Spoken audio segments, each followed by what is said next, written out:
Hi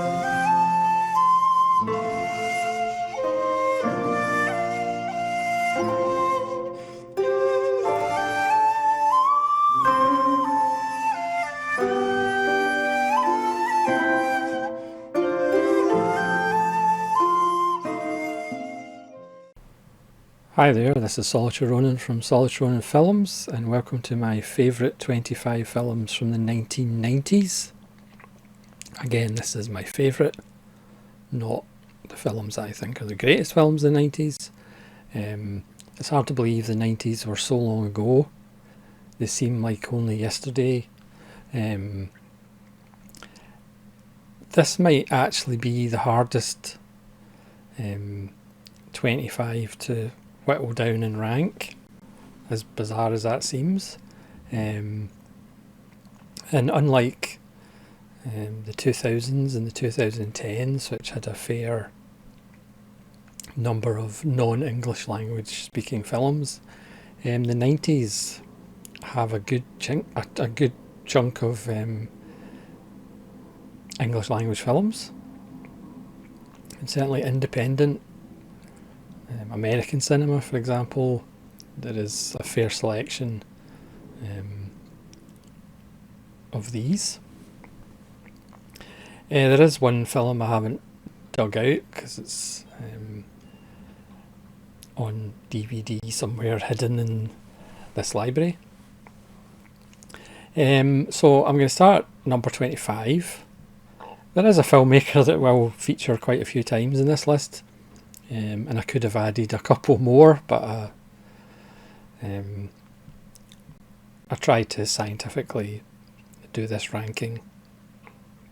So at number 25 is a film that finally is getting a Blu-ray. I think it officially came out a Region A yesterday, which I pre-ordered, so hopefully by next week I shall have it. And I'll probably do an episode of Super Sales. It's 1991's City of Hope by John Sayles, and again this is the deluxe collector's one disc edition on unofficial DVD. It'll be the only film that's went from no DVD straight to Blu-ray. This is one of Sayles' 90s masterworks. He will feature again pretty much how a city works, from City Hall down to low level thugs and all the corruption and wonderful characters that come with it. Again, once I get the Blu-ray and watch it again, I'll no doubt do another episode of Super Sales, because it's just another wonderful film.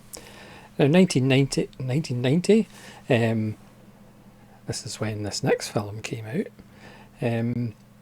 This is a perfect example of, this is my favourite rather than the greatest, and this is The Exorcist III. Very much like the Halloween series, the third film is my favourite of the series. Granted, I haven't seen Exorcist II, or if I did, it was a long time ago. This is seriously flawed. This is directed by William Peter Blatty, but it's really the director's cut, which was just called Legion rather than Exorcist III. That is the best version. The theatrical cut, they throw in an exorcism performed by Nicol Williamson, but he's not even in the director's cut because it was basically asked for by the studio. Originally the studio didn't want anything to do with the Exorcist name because of the bomb that was Exorcist II, but then they changed their mind and then went, oh, we need an exorcism and we'll call it Exorcist III. So the elements that survive in the director's cut, some of it is VHS quality, but it's the best we're going to get. There is a 4K, but I don't believe it's the 4K of the Legion cut, it's the 4K of the theatrical cut. Again, I'm not a huge George C. Scott fan, but his performance is just wonderful and goes full George C. Scott. But it's really his relationship with Ed Flanders and that camaraderie, the banter between the two of them is just absolutely wonderful, and it's some of the best grown man banter you'll ever see. You know, a kind of true friendship that you don't perhaps feel in all the kind of films that have a supposed friendship between characters. You really feel it between the two of them. It does have one of the great scares in cinema history. This Arrow edition is just absolutely full of extras. There's lots of Mark Kermode and Kim Newman all over it. There's a great making of and behind the scenes. Brad Dourif, who gives a wonderful performance, isn't seen much in the theatrical cut. He's in it a lot more in Legion, the director's cut. Yeah, it's full of flaws, but it's also moments of absolute genius. So that's number 24. Number 23, I haven't dug out the disc. It's a film that sadly will probably never get a Blu-ray. It's Citizen X, which was an HBO film about Andrei Chikatilo, the Russian serial killer who I remember watching on the news, him in his glass cage in the courtroom. It's just a wonderful film, but also slightly ridiculous, as you have Stephen Ray, Donald Sutherland, Joss Ackland, and an outrageous performance. Max von Sydow, all as Russians, as this is theoretically the first occurrence of a serial killer in Russian history, and of course they don't want to admit it because that's kind of Western decadence as serial killers. But eventually, as the years pass and the regimes change, their attitude changes to it. It's a wonderful procedural. Again, some of the performances are interesting, shall we say, but it's a wonderful little HBO TV movie that, as I said, will sadly never get a Blu-ray, but it's well worth checking out. It is available on DVD. So number 22 is a wonderful film by Sally Potter. It's Orlando, one of Tilda Swinton's finest performances, and Billy Zane's also in it. This is the 4K Blu-ray or 4K. I mean, it's absolutely sumptuous, as the tale of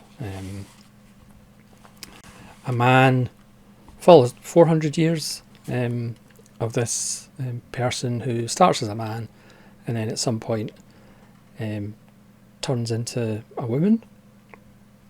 Again, I just love the fact there's no explanation for it. Originally from a novel by Virginia Woolf. It's just absolutely gorgeous. It's funny, pertinent, and it looks just absolutely stunning. And Tilda Swinton is just fantastic. At 21, believe it or not, a film that I actually saw in a cinema way back in 1992. One of the great American films of the 90s by a filmmaker that should have been a superstar, but he ended up just doing like 2 amazing films in the 90s and then lots of TV work. It's Carol Franklin's One False Move, another one of those kind of holy grail films that for years I was hoping it would get a Blu-ray, and then it got a Blu-ray from Imprint, and then it's actually got a 4K and Blu-ray from Criterion. So it only took 31 years, but we got there finally. Bill Paxton's finest 105 minutes. One of Billy Bob Thornton's earliest performances. He co-wrote the film. It's really neo-noir. It's also a kind of western. It's also a social document of race relations. As I said, Bill Paxton is just absolutely wonderful as this kind of small town hick who these criminals that are on the run are going to pass through his town, and one of them has a bit of history in his town, and so LA cops come out, and obviously they kind of think he's not very bright and but he's got a heart, and that counts for a lot more. The first 15 minutes, if you're not a fan of brutal violence, it might put you off, but it does kind of calm down a little bit after that. It's just an absolutely beautiful film. The 4K is wonderful. It is very sweary though, so if you're not a fan of sweariness, it's very sweary. We'll get to sweary films later. But One False Move, absolutely fantastic. At number 20, one of my personal favourite filmmakers, the American independent scene. It's Hal Hartley in Amateur with Isabelle Huppert and Hal Hartley regulars Martin Donovan and Elaine Lowenson. And Damien Young was in a few of his films as well. Huppert stars as a nymphomaniac nun who's never actually had sex. She discovers Martin Donovan, who has amnesia, and tries to help him find out who he is. It's full of wonderful Hal Hartley dialogue. If you're not familiar with Hal Hartley, he's one of those writer-directors very much like Sayles, where the actors do not change even a comma. There's directors that will let actors make up their own lines and improvise and all of that. John Sayles and Hal Hartley are not those directors. Obviously you can deliver those lines differently, but you can't change their dialogue. Again, perhaps not to everybody's taste, because again, very much like Mammoth, Hal Hartley's character's delivery, his dialogue has a certain rhythm to it, a certain sense of humour. There's a wonderful scene where Isabelle Huppert and Alina Lowenson, with the help of PVC and power tools,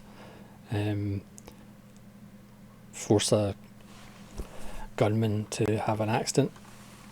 It's absolutely wonderful. And this is another film I actually saw in a cinema. Unbelievable. Just have some non-English language films. At number 19 is Claude Chabrol's La Cérémonie, which is finally out on Blu-ray. And this is a Region A Criterion. I mean, not the best cover in the world, but I suppose Sandrine Bonnaire and Isabelle Huppert again, their characters are really close. Again, it's one of Chabrol's non-flashy, the camera just creeps about as this couple of misfits get involved with this rather posh family. There is underlying social commentary, as there always is in Chabrol films. He lulls you into a nice kind of quiet rhythm before something rather sudden happens, shall we say. It's a really nice release. It's a wonderful film. Again, we need more of Chabrol's late 60s, early 70s films on Blu-ray, please. But this is an absolute corker, and the release is excellent as well. It's a 4K scan. There's a selected scene commentary featuring Claude Chabrol, strangely enough. There's a new introduction by filmmaker Bong Joon-ho, which is very interesting, because he talks about how in Parasite he had a little bit of La Cérémonie in his mind. There's a making of. There's a hilarious interview with Chabrol and Isabelle Huppert. There's also an interview with Sandrine Bonnaire, archival and fairly recent. There's also an episode of the Criterion Channel series Observations on Film Art about the use of off-screen sound. Obviously Chabrol and Huppert are one of those collaborations that nobody really talks about, but they've made some fantastic films together, and you can tell they get on like a house on fire because their banter between each other is hilarious. So I would highly recommend the Criterion Blu-ray and the film itself. Number 18 is from 1990, and again this has just always been a personal favourite. I remember seeing it on VHS, the only film that playwright Tom Stoppard ever directed, and it's Rosencrantz and Guildenstern Are Dead, with Tim Roth, Gary Oldman, Richard Dreyfuss, and it's just so wonderful. Rosencrantz and Guildenstern are two minor characters of Hamlet, and this follows their journey from being summoned to the court in Denmark, but this is their story of getting there, and they're clueless about what's going on. Every now and again the play kind of crosses their paths and they give their little parts in the play, but the rest of the time they're just kind of on the kind of outskirts, off stage, trying to figure out what on earth's going on. Roth and Oldman are just absolutely brilliant as a double act. Roth is the more cynical alpha male. Oldman is a bit dim, but keeps coming up with these little inventions. It's just absolutely wonderful. The dialogue's fantastic. Richard Dreyfuss as the lead of the travelling players, which originally they wanted to get Sean Connery to do it, but Richard Dreyfuss is fine. Obviously Charlton Heston, for example, plays it in Kenneth Branagh's version of Hamlet, the 12-hour one. But this is just so quirky. It's perhaps not everybody's cup of tea. It's just dialogue, strangely enough. It's just full of dialogue, but it's so good, the dialogue. It's got a brilliant ending, because you do actually feel sorry for them because they've got no idea what's going on. But it's absolutely brilliant. This is a Region A, because it doesn't at the moment have a Region B. Surprise, surprise, at number 17 we're back to John Sayles, and this will appear in a Super Sayles video as well. This is 1997's Men with Guns, so this is the follow-up, not the follow-up, but the film he did after Lone Star. Now we got a Best Script nomination, Oscar nomination even for Best Script. Sorry, English isn't my first language. I don't know what is, but it's not English. So how do you follow that up? It's like, well, let's make a film about an unnamed Central American country, and let's shoot it all in Spanish and native language and have subtitles for 99% of the film. That's how you follow up an Oscar nomination. This is a road movie, and it's another absolute masterpiece. Obviously I'm biased. So it stars Federico Lupi, who you may recognise from Del Toro's Kronos and Devil's Backbone. And he plays Dr. Fuentes, who is a well-to-do doctor. I mean, we literally see him at the start of the film with his finger up the bottom of the chief of police, who said John Sayles does it with a sense of humour.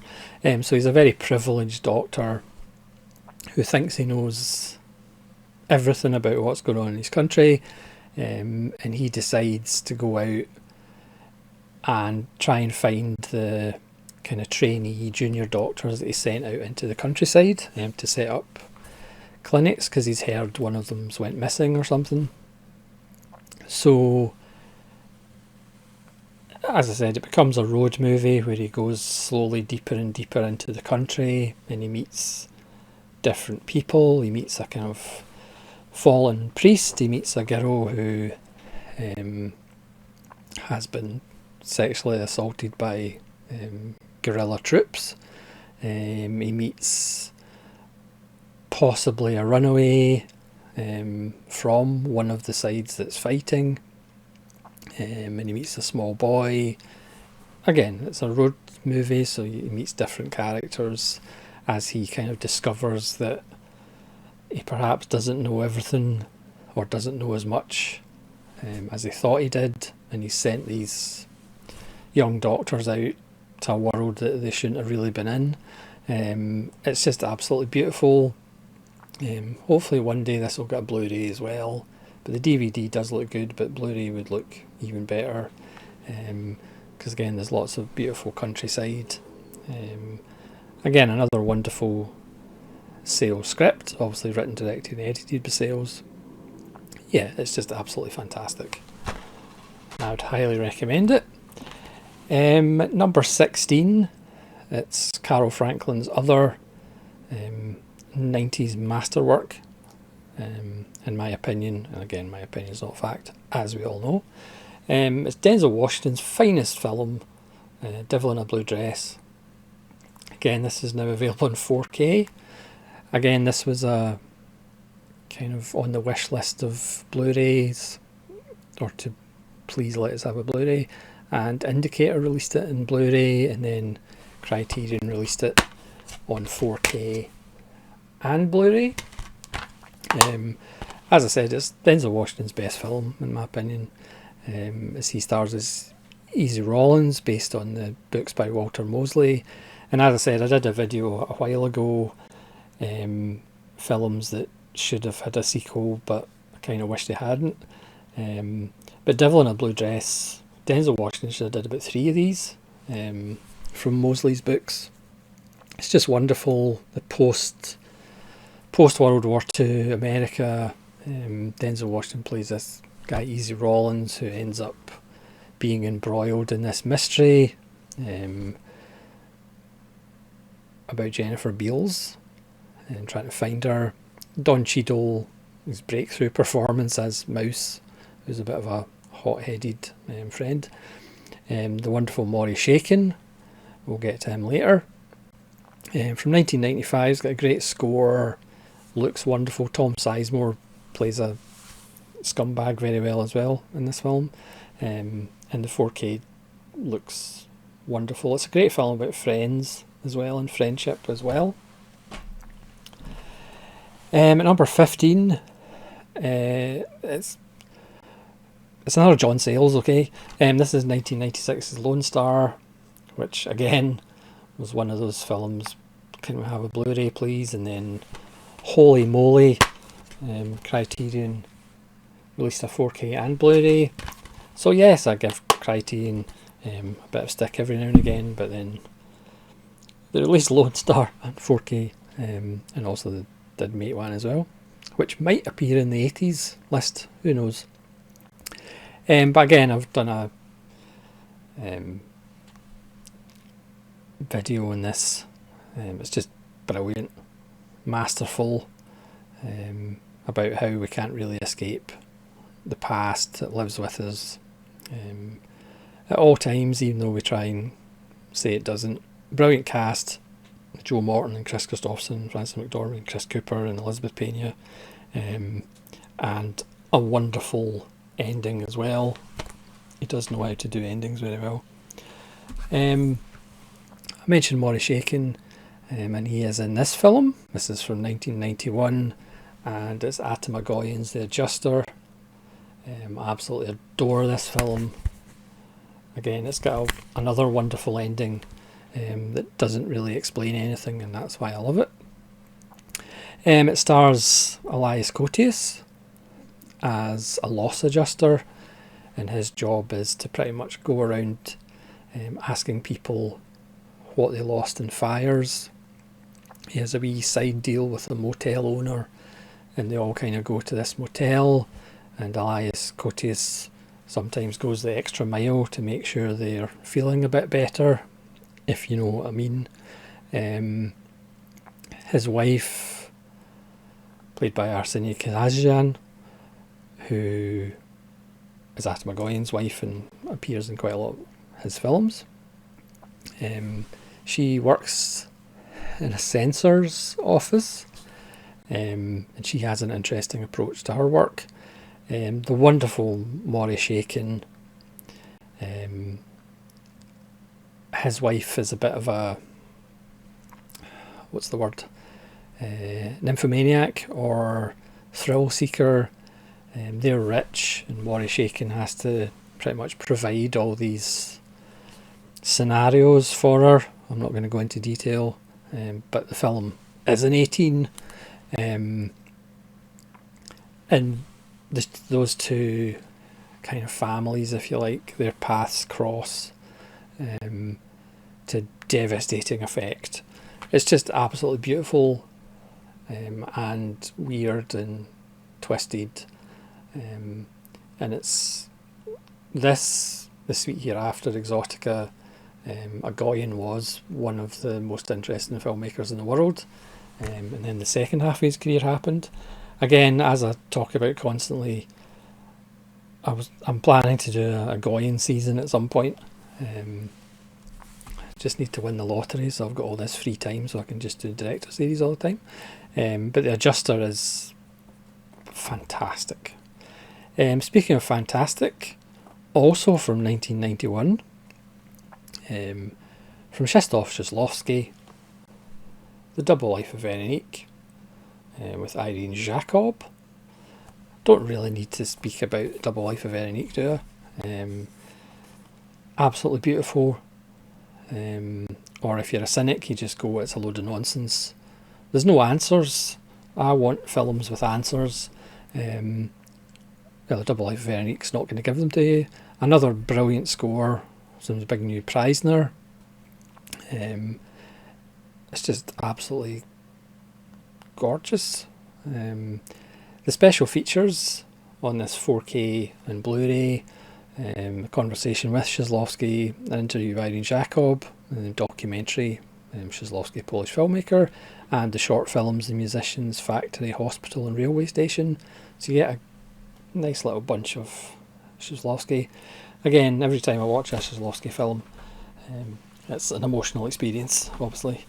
1997, I couldn't have a list without at least one Japanese film on it.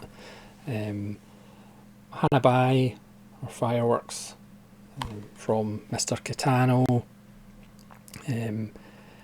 Perhaps you could say a greatest hits film, if you like, of his career up to that point, but just done better, you could argue. You could argue this is a perfect coalescing of all the themes and all the things in his earlier films. It's not my favourite Katano, but it's certainly a great Katano. At number 11, also from 1991, good few 91s and 92s. I did a video recently, because this is finally getting a Blu-ray after 33 years, David Mammoths Homicide. This is just one of the best films about race in America, but it's not about black and white. Well, it's partly about black and white, but this is about a Jewish police officer and his identity as he gets involved in a possible conspiracy involving anti-Semitism, while trying to take down Ving Rhames in his big other case, but he gets sidetracked investigating the death of a Jewish woman in a convenience store. Great support by William H. Macy, who was a Mammoth regular before he became William H. Macy. Ving Rhames and future Mammoth wife Rebecca Pidgeon, amongst others. Just great foul-mouthed Mammoth dialogue. Another wonderful ending, which you'll either think is brilliant or a bit of a head scratcher, but fantastic. We're in the top 10, and for me, Terrence Malick's finest film, Thin Red Line. This really needs a 4K, if anything needs a 4K. It's just a Blu-ray steelbook. Thin Red Line is not your normal war film, and if there's people who like war films, will probably switch it off after half an hour because they'll be bored, because there's not enough explosions and firefights. But it's just a meditation on war and humanity and what we do to the planet while we're shooting little bullets at each other, and just the pointlessness of it. I mean, yes, there's tropes that we've seen before. You know, there's a soldier who's in love with his woman back home, and then she's found somebody else. So that kind of, it still has that little bits of melodrama and kind of tropes we've seen before. But it's just wonderful. An all-star cast, and John Travolta. But it's just an absolute masterpiece. Again, you need to see it on as big a screen as possible. The sound's beautiful. There's lots of people mumbling. Oh, it's fantastic. At number 9, it's another film I saw in the cinema. My goodness, it's almost as if I went to the cinema 30 years ago. A film I saw on a double bill with Microcosmos, the French nature film about insects, which is actually an interesting double bill with this film from 1996. It's Cronenberg's Crash. I mean, I would possibly argue it's the best film in the 90s, but obviously this is favourites, so it's only number 9. This is the 4K, so you can see all those adrenaline-fueled car accidents in 4K. Oh wait, they're not adrenaline-fueled, are they? But you can watch all those sexy, erotic sex scenes. Oh wait a minute, they're not sexy and erotic sex scenes, are they? Yep. And that's why everybody wanted it banned, because it didn't actually deliver what people thought it was going to deliver. But for Cronenberg fans, it delivered. It's just absolutely brilliant. That's all I need to say. It's one of his masterpieces, as my pile's going to fall over. Back to Japan for number 8. Another film I saw in the cinema. This is getting repetitive. It's Katano Sonine, which might be my favourite. Katano, it has that lovely mix of Yakuza brutality, where people just literally stand and point guns at each other and shoot until they all fall over. And it has some Katano dry comedy, like hilarious Russian roulette. And it has just a bit of stupidity and just guys messing about.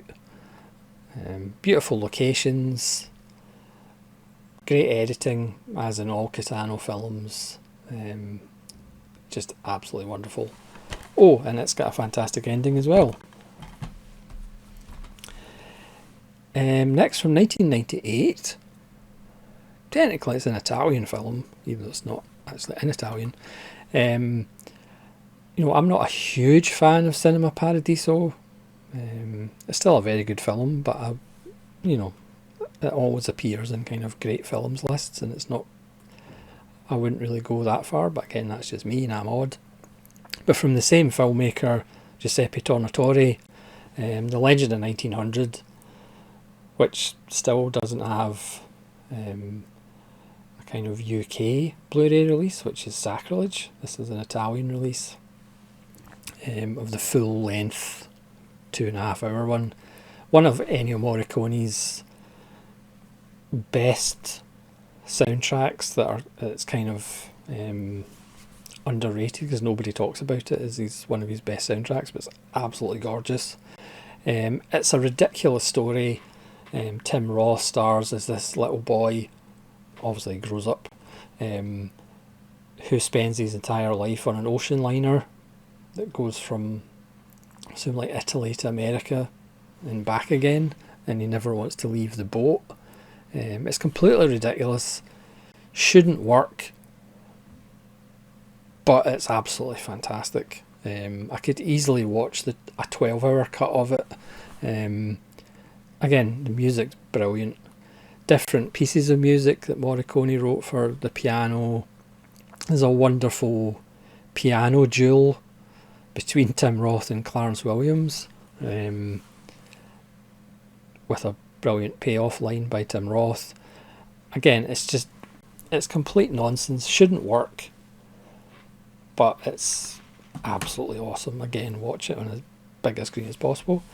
Number 6 from 1992, another film that I saw in the cinema, where half the audience loved it and half the audience was completely confused. I did go with somebody who'd never seen the television show that this film was birthed from, but they liked it anyway. Twin Peaks Fire Walk with Me. I know there'll be somebody watching that this might be their number one. This is the Criterion. Again, this probably will get a 4K at some point, as most Lynch films have or will do. This is, again, it's only David Lynch could have the ending that he has with the way it's shot and make it moving. Another brilliant score by Angelo Badalamenti, with of course Julie Cruz, who's sadly no longer with us. This is scary. It's also funny. The start of the film with Chris Isaac, you're kind of going, what's actually going on? Is this the right film? David Bowie gives one of his finest cinematic performances. It's just absolutely fantastic. So that's Fire Walk with Me, which I'm sure will be higher on other people's lists. Next, from 1990, number 5. We're getting to the top 5 here. This is a film that, a while ago I did a video on films, or is there a perfect film, and the concept of perfect films. And for me, this would be up there in the discussion because I just think it's literally perfect. It's the Coen Brothers' Miller's Crossing. My favourite Coen Brothers, and I think in 100 years' time, this will be the Coen Brothers film that people actually look at and go, this is truly brilliant and truly great.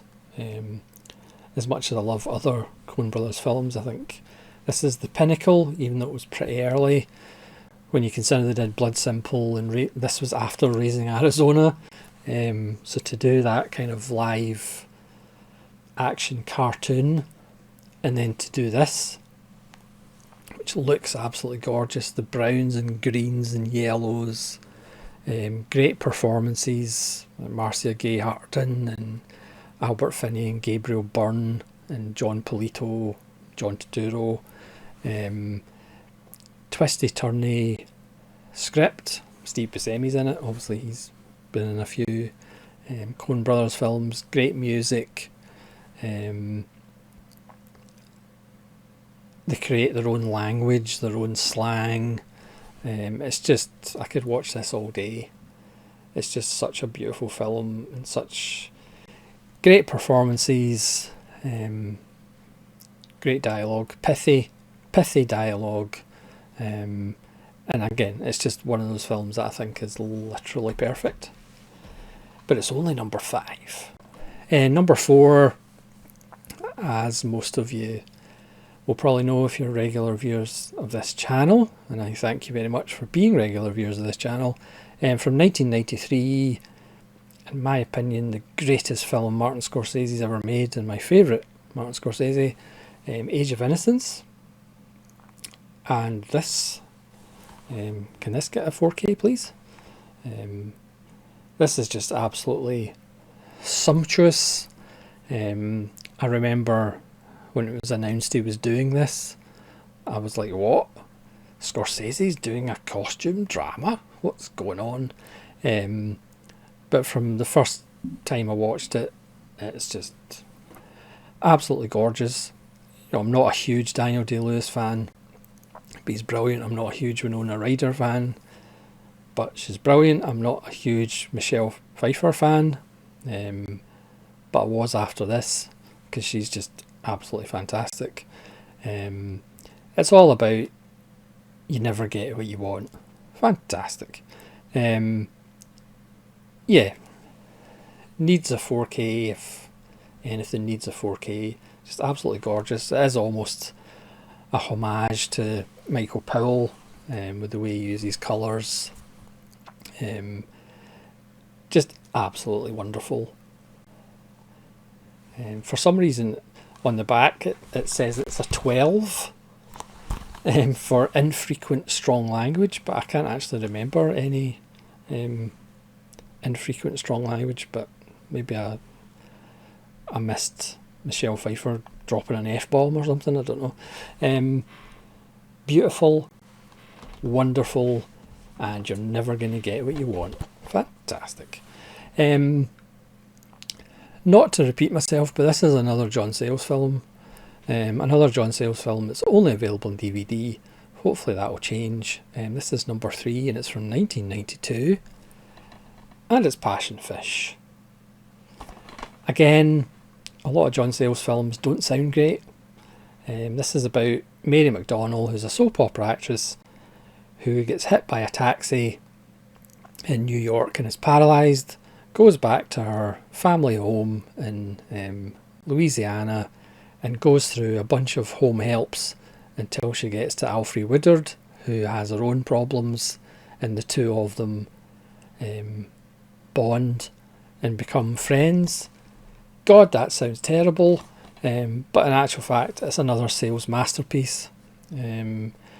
Co-starring David Strathairn as a guy who McDonnell used to have feelings for in high school. Vonda Curtis Hall is fantastic in it as well. Shot by Roger Deakins, obviously written, directed and edited by Sayles, music obviously by Mason Daring. It's just an absolutely wonderful film. You want to stay with these two women forever. It's 135 minutes long. It should be about 826 minutes long. Again, Sayles at his best, for me, creates characters you want to spend time with, you want to spend the rest of your lives with. And this is just a perfect example of that. McDonnell did actually get an Oscar nomination, but Alfre Woodard should have got an Oscar nomination as well. Just absolutely brilliant, and hopefully one day it will get a Blu-ray and one day it will get the recognition that it deserves. So I talked about sweary films. So for number 2, from 1993, the only film I have ever had on a personal stereo on cassette that I would listen to because I just love the dialogue. It's Glengary Glen Ross, not directed by David Mamet, directed by James Foley, written by David Mamet from his play, even though Alec Baldwin's finest 8 minutes of his career were written by Mamet as an add-on. That's not in the play. I just love this film. The profanity is just wonderful. Jack Lemmon, one of his best performances. I think I've talked about it before. His Shelley the Machine Levine, who's a faded salesman, who used to be really good and now is a shell of his former self, who's desperate and will do anything to get his name on that board to make a sale. His Shelley Levine is a mixture of his character from Save the Tiger and Missing and the China Syndrome and a little bit of The Apartment as well, and he puts it all into Shelley Levine, who is a bit of a pathetic character, a bit of a scumbag, but you still feel for him. Now, part of that might be because it's Jack Lemmon, but it's such a great performance, and he wasn't afraid to obviously say naughty words and make himself look bad. It's just wonderful. Everybody's fantastic in it. Al Pacino, Jack Lemmon, Alec Baldwin, Ed Harris, Alan Arkin, Kevin Spacey, Jonathan Pryce. You couldn't make that film nowadays. Al Pacino is Ricky Roma, who is the character that Joe Mantegna played on stage for years, and originally in the play, and Joe Mantegna was a bit upset that he didn't get the Ricky Roma part, but without Al Pacino it probably wouldn't get made. But then Mamet promised other films to Joe Mantegna. I think things changed specifically, so he's not that upset about it. I mean, Pacino's wonderful. His dressing down of Kevin Spacey is absolutely classic, a thing of beauty. And he does use the F word. He makes the F word sound like something else. It's just a fantastic, fantastic film. I remember getting this out in VHS with relatives, and they were all bemused and walked off because obviously nothing happened. It's a 4K transfer in this Shout Select. Not that you really need a 4K Glengary Glen Ross because it's all talk. There's a new conversation with James Foley. Actor Joe Mantegna remembers working with Mamet as Ricky Roma, just not in the film. There's a commentary with James Foley, and there's a commentary with Jack Lemmon as well. And there's a tribute to Jack Lemmon on it. Also, just absolutely brilliant. But again, it's maybe just me. So I couldn't really do a top 25 list without cheating slightly. So I have cheated. So my number one is actually 3 films. And again, if you are familiar with this channel, you won't be surprised at the number one. It's Shizlowski's 3 Colours, which again I don't watch too often because it does upset me when I just think of Shizlowski.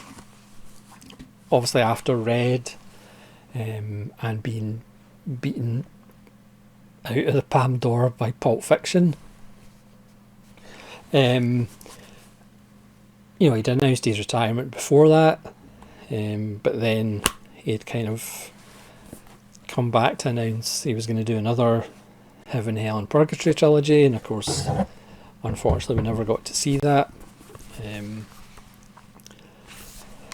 Other people have made films from those scripts, but I can't bring myself to watch them. Shizlowski. I'm not going to undo this because it'll all fall out. This is the 4K set from Curzon, Artificial Eye.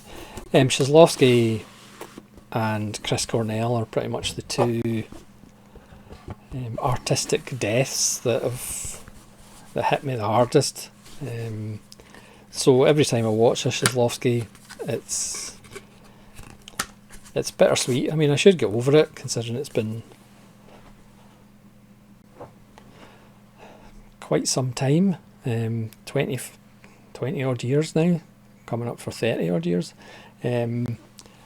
But his films just do something to me, and again, his attitude of his famous thinking that he's mediocre and thinking he was so-so as a director.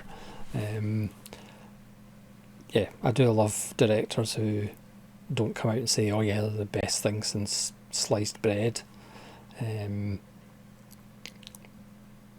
So that's one of the reasons why I love Shazlowski so much, apart from his output. Yeah, I bizarrely saw Red first, and I've told the story before, but I was so high on Pulp Fiction. I loved Reservoir Dogs, and at the time of the Cannes announcement, I hadn't actually seen Red, so when Pulp Fiction won, I was kind of happy of, oh yeah, that's sticking it to the establishment, you know, Pulp Fiction winning. And then I remember this woman running out of the crowd and hurling obscenities. I think it was Clint Eastwood that was the chairman that year at Cannes, and she was hurling obscenities because Three Colours Red should have won. Then of course I saw Three Colours Red, and it's like, that screaming woman, that obscenity woman was absolutely right. You know, I still like Pulp Fiction, but compared to Three Colours Red, it's just not the same ball game. Three Colours Blue is my favourite, and Three Colours White is the kind of underrated one that nobody picks as their favourite, but it's still absolutely brilliant, and might actually be more emotional than the other two. But fantastic films. Again, you don't need answers and explanations. Shot beautifully, and of course the music by Preisner is exquisite. So I couldn't really separate them. So they are my favourite films of the 90s. So I hope you enjoyed that. Again, please let me know your 25 or 45 or 5 favourite films of the 90s, and hopefully you'll join me for the 80s.